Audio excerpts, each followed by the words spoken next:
Three plastic bottles, empty and discarded.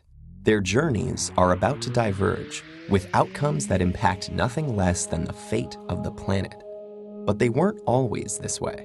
To understand where these bottles end up, we must first explore their origins. The heroes of our story were conceived in this oil refinery.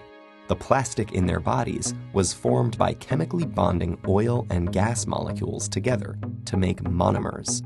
In turn, these monomers were bonded into long polymer chains to make plastic, in the form of millions of pellets. Those were melted at manufacturing plants and reformed in molds to create the resilient material that makes up the triplets' bodies. Machines filled the bottles with sweet, bubbly liquid, and they were then wrapped, shipped, bought, opened, consumed, and unceremoniously discarded. And now here they lie, poised at the edge of the unknown. Bottle 1, like hundreds of millions of tons of his plastic brethren, ends up in a landfill. This huge dump expands each day as more trash comes in and continues to take up space. As plastics sit there being compressed amongst layers of other junk, rainwater flows through the waste and absorbs the water-soluble compounds it contains, and some of those are highly toxic. Together, they create a harmful stew called leachate, which can move into groundwater, soil, and streams, poisoning ecosystems and harming wildlife. It can take Bottle 1 an agonizing 1,000 years to decompose. Bottle 2's journey is stranger, but unfortunately no happier. He floats on a trickle that reaches a stream that flows into a river, and a river that reaches the ocean.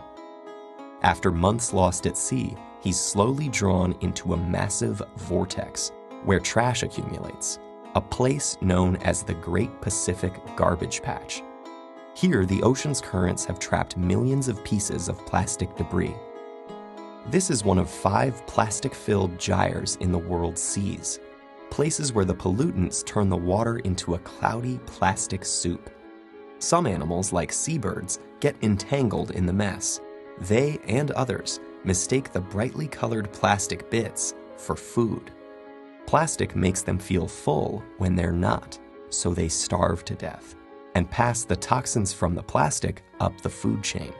For example, it's eaten by lanternfish. The lanternfish are eaten by squid. The squid are eaten by tuna.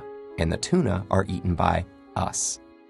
And most plastics don't biodegrade, which means they're destined to break down into smaller and smaller pieces called microplastics, which might rotate in the sea eternally.